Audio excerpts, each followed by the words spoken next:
Hey, I'm Alex, and this is another normal MFers peek under the hood.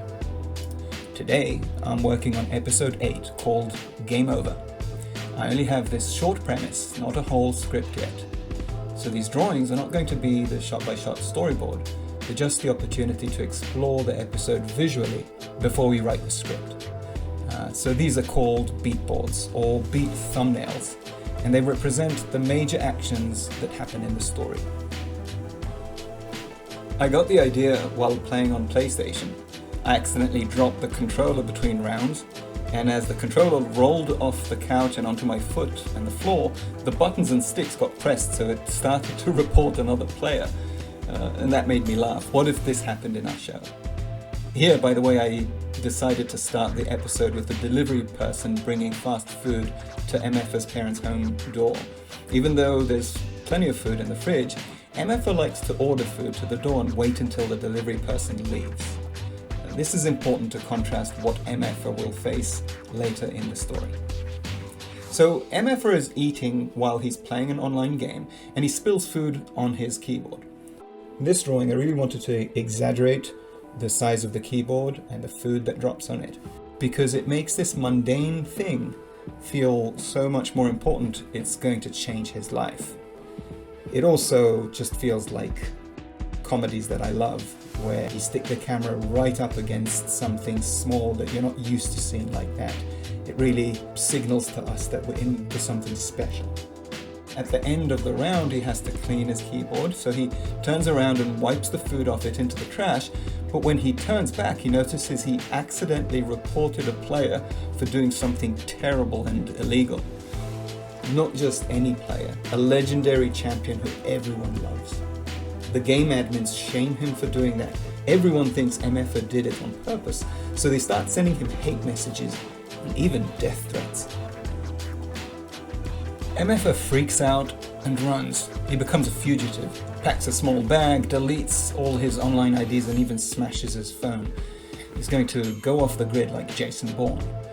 I want to make sure we see his face and see how terrible he feels about leaving home, leaving his dad. I also want to make a quick montage where we see his actions and we see his dog Max's reactions. Max is the opportunity to reflect how we should be worried for MFer, but it's also a setup for how the climax of the story gets resolved.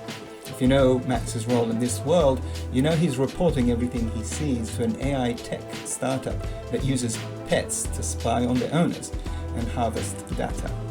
Anyway, I ended up moving the montage earlier and Dad later, right before MFer leaves, so we're escalating the emotional tension, not reducing it. When I redrew this one, I added a note that MFer left for Dad, another visual emotional beat.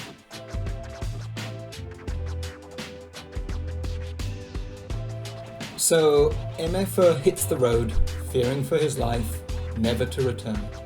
He's leaving his comfortable, civilized world behind and venturing into the unknown.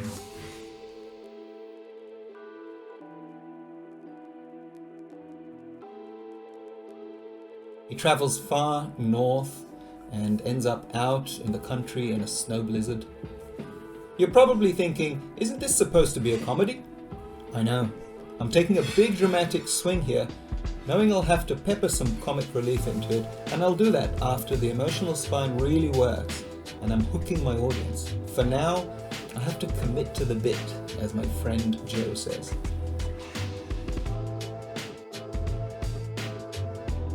MFer finds a desolate farm like in Fargo, and he sneaks into the barn to sleep.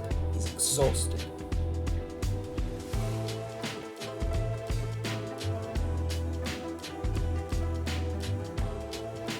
This is where I introduce the grumpy farmer who's going to become MFer's mentor. I really haven't thought about him until now, and around this moment I decided to make it a woman, to balance out the genders, because MFer normally lives at home with his dad.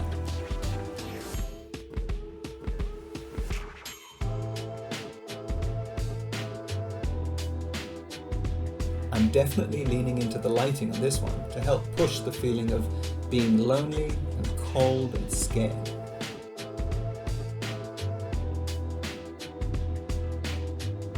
There. Slap a lens flare on it and ship it.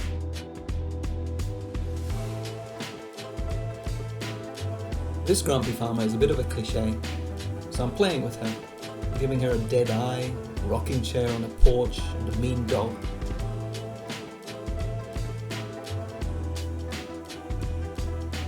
And MFer now has to work for his keep. He learns to do physical chores that he's never done before. His dad couldn't even get MFer to clean the roof gutters with him. You'd know that if you saw the short film, Are You Winning, Son?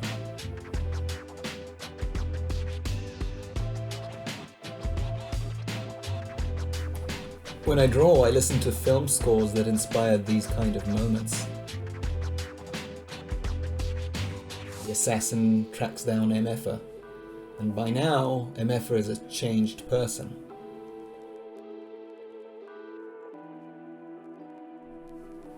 He can sense something is wrong. It's like suddenly he has all these wilderness skills. He can smell something in the air, or he can hear it.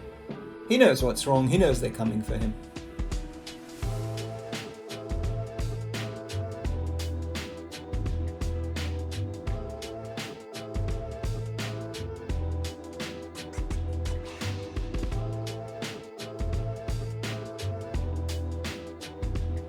That almost 30-year-old boy who insisted on fast food deliveries, now he chops the chicken and cooks it.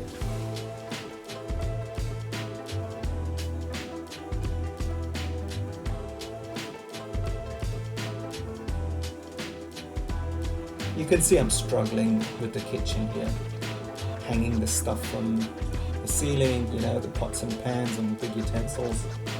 The important thing is actually the expression on MFer to show that he's committing to this. He's really killing that chicken and he's gonna cook it now.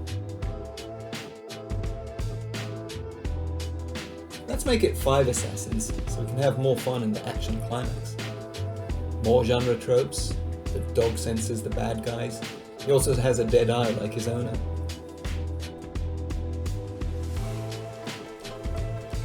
So the action climax is going to be also a bit of a cliche. It's using MFer's life skills that he just learned to save the farm and obviously himself.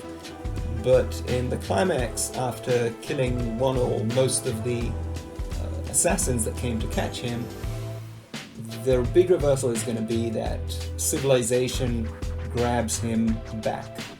Like in every episode, MFer can't really learn the big lesson. He has to revert to what he was at the beginning, which is essentially an underdeveloped adult who's spoiled and forced by the massive cultural and commercial influences of our time to stay home, be on the internet, and order products. So while our hero goes back to his ordinary life, he doesn't learn anything, but hopefully we do from his ordeal and his experience.